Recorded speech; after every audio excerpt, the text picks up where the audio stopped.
let's address the trade negotiations first and the tariffs. Obviously, Liberation Day didn't quite liberate anybody, but I think what we saw in reaction to that was a huge overreaction. What Trump is trying to do is not easy. It's reversing policies that have been in place for 40 years. When I was in college and taking economics courses, there was a theory out there, basically comparative economics, comparative advantage. And the theory was that you allow production to go wherever it can be done most efficiently, and you do other things. So, if somebody else can make steel cheaper than the US, let them do it. If somebody else can make iron ore cheaper than here, or aluminum, which takes a lot of water power, let it happen. And ultimately, that was used over the last 40 years or more to basically watch us lose our industrial base.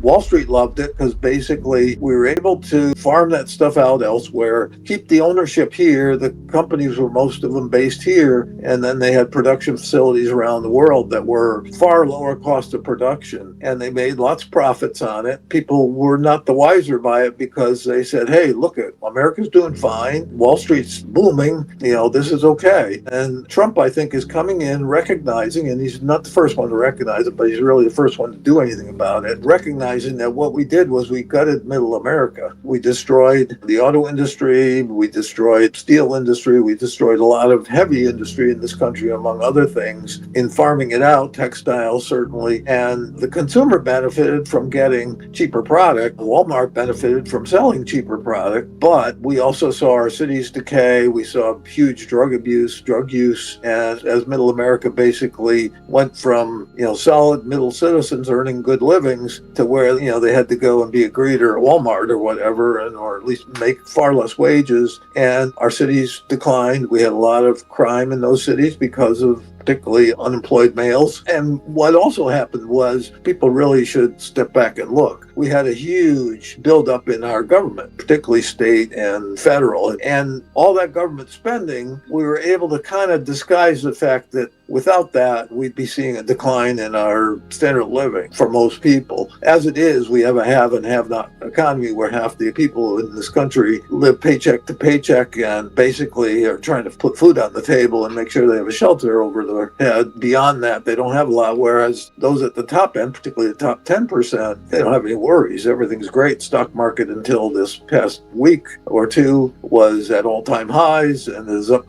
20, 30 fold in the last 40 years or more, and obviously real estate's gone up, etc. So those people are doing fine, but our country is getting more and more bipolar, and there's a real problem if more than half the country is sinking and losing standard of living while the other half is doing well. But we kind of disguise that by all this government spending, obviously welfare and other entitlements, etc. What Trump is understanding, I think, is that we're at the point where that can't continue. I mean, we can't afford our debt as it is. We can't finance our debt if rates go much higher. So I think that spigot is going to get shut off pretty much. And meanwhile, unless we bring back industry to this country, unless we restore production facilities in this country, just being a service economy is not going to make it. You're going to continue to see us decline. And frankly, from a national security standpoint, we could not do what we did in World War II. We could not shut down our private economy and say we're going to a wartime economy and building tanks and planes and missiles and everything else we need. We just don't have facilities or the materials anymore. So he is right to understand that we've kind of closed our eyes to this for far too long, and it has to be reversed. The problem is reversing something like this after 40 years is certainly very difficult, and to do it in the time frame he has to do it in, because he's pretty much the only one that is willing to do this and take on the crowd. He's the only one with the backbone, I think, of any politician we've had in the last 40 years that is willing to take the flak and be called an idiot for doing this, etc. Most of our politicians don't have that kind of constitution. So in the process, it's messy. In the process, it's scary. In the process, people panic, particularly on Wall Street. But I think if people step back and understand what he's trying to accomplish, and if they understand what he understands, which is that he holds the cards, our market is by far the largest market in the world, and everybody wants a piece of it. Everybody's trying to sell into our market. Meanwhile, we've been closed from China. We've been closed from a lot of markets, so we don't have near nearly the same problem if they shut down their access to their markets. He understands if you're playing poker, he's got the hand. And Besant may have said the other day, China's holding a pair of twos. And we have the leverage. They have other levers they can use, and they're trying to use, maybe sell some of their treasury bonds or do things. But ultimately, he's trying to force people at the negotiating table. The problem with Wall Street is they shoot and ask questions later. They look and they say, this is insanity. Rolling along, everything was fine. Why is he disrupting things?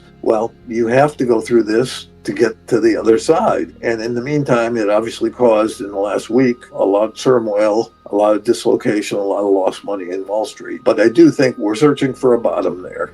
Keep in mind that this is true across all markets, not just the bond market, also certainly stocks. There's a lot of rumor and speculation going around, and there are all kinds of narratives out there. There was a narrative that Trump and Besant were trying to push the stock market down to get treasury rates down so that they could fund the deficit, that this was all deliberate, that he wanted the market down, he wanted to crash, he's trying to get interest rates down. I think that's a false narrative. That's not it at all. Certainly, Besant said 2 or 3 weeks ago that the goal is to get the 10-year rate down. That's much more significant than Fed fund rates, which control, which are the overnight rate for interbank lending. The 10 years, what mortgages are priced off of, a lot of loans are priced off the 10-year. So moving that down is good. I don't think that the government is why the rate's going to go down, and I don't think it's why the rate's going up. And the other speculation that's out there, the big one, is that China, in retaliation for what Trump is doing on the tariff side, is dumping their bonds, dumping all their treasuries. I don't have any way to know whether that's true or not, but I know that what we're getting out there is a lot of just rumor. What I think happened, now maybe less than 2 weeks ago, the 10-year was at 437. And I had said there's a clear head and shoulder top, the right shoulder on the 10-year at 440 to 450. 450 was the kind of exact right side of a head and shoulder. 440, there was a gap. It had gapped down from 440. And this was when the rate was down. It was under 420. And I said, it's probably going to go back to at least 440. It might go to 450, but I'm not chasing yields down here. I think people got too caught up in the day-to-day movement, and particularly chartists and traders. And all of a sudden the word out there was China's dumping their treasuries. We're going to 5%. Maybe we're going to 6%. My call on bonds is that we pretty much seen the highs on rates, and that over the next 6 months, you could see below 3%, maybe even 2.5%. Certainly what Trump is doing and what's going on with trading partners, there's a good chance we're going to go into recession on this. We're going to have negative GDP in the second quarter, I would guess. So I think you're going to have, as you move forward in the next weeks and a couple months ahead, you're going to have weaker economy. Oil just went to $55. It dropped $17 in a matter of days. And so you can have lower gas prices, lower oil prices. So inflation, I don't think everybody's worried about tariffs and the impact on inflation. I think that's more than offset by a weaker economy and big drop in oil. Housing, I think, is because of this bounce back in rates. It was already weakening. This is only going to prolong that weakness. Now, as rates come down, you could get a bounce in housing, but for the next several weeks and a couple months, I think you're going to have a story that has inflation rolling over, not going higher. So that means by May, when you get to the Fed's meeting, you might actually see the Fed cut, because I think the economy is going to be weaker and you got turmoil. So Powell's certainly not indicating it now, and it's very possible that the Fed's going to stay in their kind of wrong-headed worry about inflation when they should be worrying about, I think, a bust that's coming down the road. But I think there's a decent chance that we could see a rate cut in May. And everybody knows that I've been calling for a global bust for several years. My forecast was never that it was imminent. I was always saying we have to get through the end of the cycle, and then on the other side of the cycle, I think we're going to have a global deflationary bust. Ultimately, I think we are heading for a global bust, and I define a global bust as something we haven't seen in 90 years. It's basically 2008-9 on steroids, where we actually go over the cliff, where we kind of pulled it back from the cliff in 2008-9. And it means big financial crisis around the world, big bank failures, probably in other places, Asia, Europe. Canada's got, their banks are in far worse shape than they were back in 2008. Australia's got a huge leveraged real estate situation in their banks. So there's other places that I think are more vulnerable. Our banks stocks are going to get hit hard too. It's a small world. So I think you could have potentially the biggest financial crisis in history, which would be bigger than 2008-9, as early as late this year. Like I said, it doesn't have to be in the fourth quarter, could be first quarter next year, what have you. But I think we're not far away. But this is not it. And people mistake. They see the term bust, and they think I'm talking about the stock market. There will be an 80% bear market, in my opinion, accompanying that. So the biggest bear market since the 29 crash. But bust refers to the economy and the financial system, but it'll be accompanied by a bear market that will be pretty historic. Gold on a monthly, I don't think it even undercut the March lows. We've gotten up to where it was almost 3,200, I think. Mm-hmm. And so it came back under 3,000, but it really didn't undercut the March lows. And now it's turning back up again. Gold looks great. I actually raising my target, which had been 3,400. My silver target is 75, and I kept that the same. It's a long ways from here still. Gold obviously is the safe haven, as you say. It factors into uncertainty, etc. It's a place where people do look to kind of park. Silver is a much more volatile metal that can be disrupted by the economy, etc. So silver is a little harder, but even silver looks okay here. As I've said, I'm extremely bullish right now of the stock market, the bond market, and the metals market. I think all three are going to do very well. If you look out next 2 quarters, I think you've got, huge upside in all of those. The one that's kind of gotten forgotten because of all the excitement out there is oil. I mean, oil, as I say, back in 2022, when Russia invaded Ukraine, oil spiked from 85 to 130 overnight. And at that point in time, there were a lot of oil analysts saying it's going to 150, it's going to 200, and they continued that viewpoint for the next few months. But right there, I said, this is a high water mark. It's going down. It'll go back to 85 at some point. And then as it broke 100 and started towards 85, I lowered my target to 60. And last night it went to 55. And I think I was the only one anywhere close to that kind of a call. And most of Wall Street was still looking at energy as a kind of a safe haven and a place to buy that oil would, in spite of Trump's policies, would go up. Obviously, Saudi Arabia changed the story. But I've been saying 60 for month after month after month. I just want to point out to people, we're there until the bust, and the bust, I keep saying it's going to 30. And then post-bust, because ultimately, even though I think central banks will drag their feet in responding and will get the bust, ultimately they won't have a choice, and we will see a money print unlike any money print we've seen, even bigger than 2020. Could see the Fed increase the money supply by 20 trillion, likewise proportionally around the world. That will jumpstart a big commodity cycle, the other side of the bust. The bust might last 12 to 18 months. So by late 2026 and 27, I think commodities will be turning sharply higher. And I think by the early 2030s, you could see gold at 20,000. You could see silver at 500.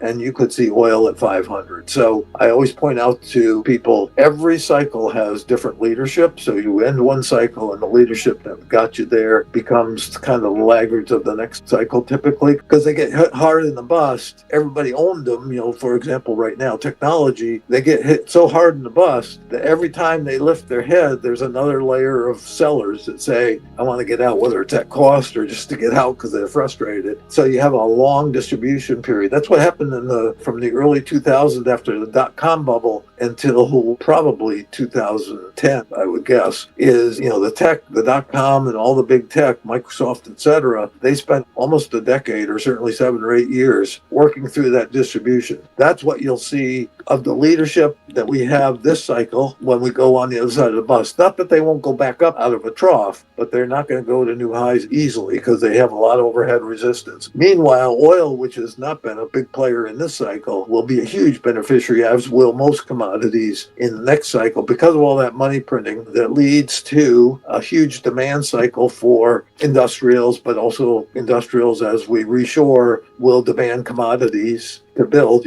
steel and iron ore and tin and etc. So you'll see a huge commodity super cycle, and oil will be part of that. So people just need to kind of understand the bigger picture, not get caught in these myopia at this point, day-to-day, week-to-week stuff. It's like, this will pass. You just have to kind of take a deep breath, hopefully not be too margined, and you'll get through it. And on the other side, there's first the melt up, then a bear market and bust, and then another cycle after that with whole different leadership.